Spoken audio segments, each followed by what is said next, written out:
আসসালামু আলাইকুম বন্ধুরা, মুসলিমা কিচেনে আপনাদের সকলকে স্বাগত জানাই। আজকের রেসিপি নানপুরি। একদম অনুষ্ঠান বাড়ির মতো নানপুরি আমি বানিয়ে দেখাবো। একদম যেমন সাদা ধপধপে হবে তেমন নরম তুলতুলে হবে, খেতে কিন্তু খুব দারুণ লাগবে। আসুন আমি এইভাবে বানাচ্ছি। প্রথমে আমি ইস্ট আর ভিনিগার দিয়ে আমি ইস্টটাকে ভিজিয়ে রেখে দেবো। একটা মিশ্রণ তৈরি করে 1 চামচ ভিনিগার দিলাম, 3 চামচ জল দিয়েছি ভিনিগারে, আর হাফ চামচ ইস্ট দেবো। হাফ চামচ ইস্ট দিয়ে মিশ্রণ একটা বানিয়ে আমি আধ ঘন্টার জন্য রেখে দিলাম।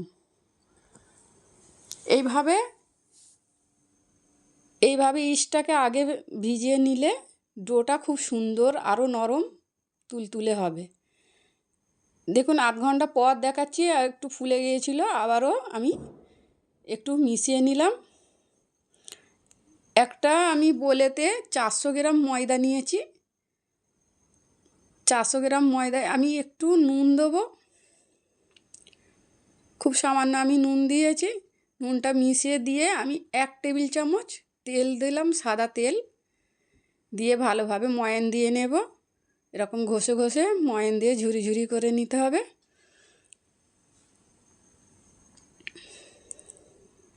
এবার আমি ইস্টের মিশ্রণটি দিয়ে দিলাম। আপনারাও এইভাবেই দেবেন, দেখবেন ডোটা খুব সুন্দর আরও নরম তুলতুলে হয়ে যাবে। এভাবে ঘষে ঘষে মিশিয়ে দিলাম। এবার আমি 2 টেবিল চামচ টক দই দিয়ে দিলাম। দই দিয়ে ভালোভাবে ময়দার সঙ্গে সমস্ত উপকরণগুলো আবার ভালোভাবে মিশিয়ে নিতে হবে হাত দিয়ে, একদম ঘষে ঘষে। আমি 1 কাপ কুসুম গরম দুধ নিয়েছি। এবার অল্প অল্প করে দিয়ে আমি একটা ডো বানাবো, নরম চটচটে একটু ডোটা তৈরি হবে। এভাবে অল্প অল্প করেই দেবেন।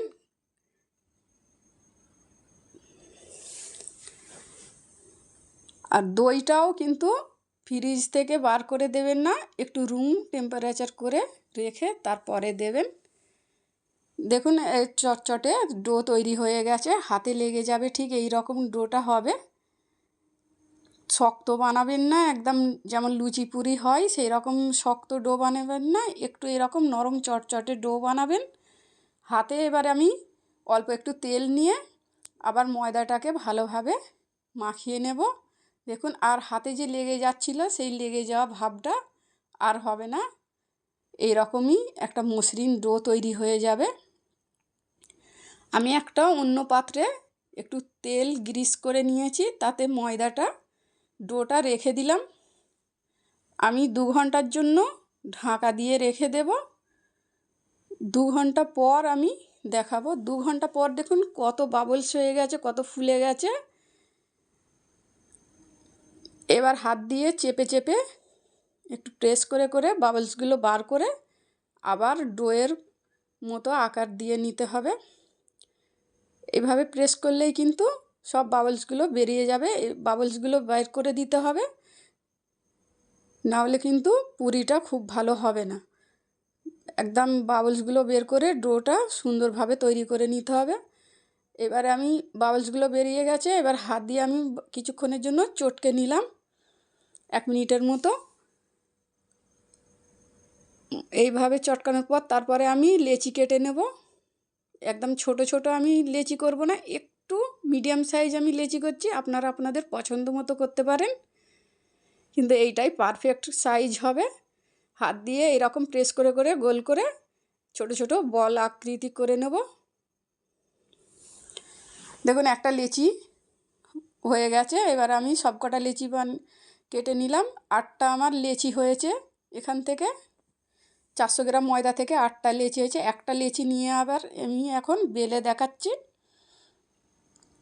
প্রথমে আমি বেলন দিয়ে একটু বেলে নিলাম, তারপর হাত দিয়ে একটু প্রেস করে নিয়ে দেখুন গোল আকৃতি হচ্ছে। খুব মোটাও করব না, আবার একদম পাতলাও করব না, ঠিক এই রকম সাইজ থাকবে।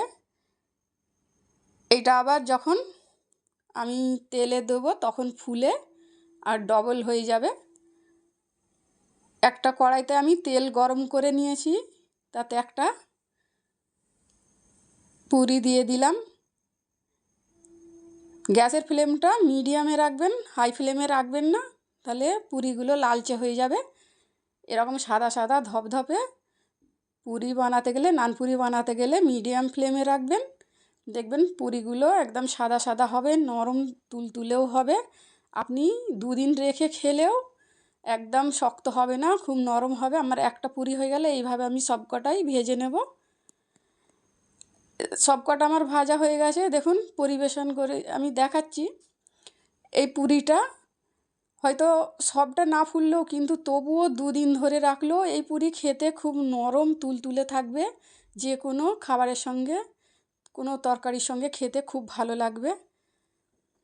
আমার চ্যানেলটা আপনারা সাবস্ক্রাইব করবেন, লাইক করবেন।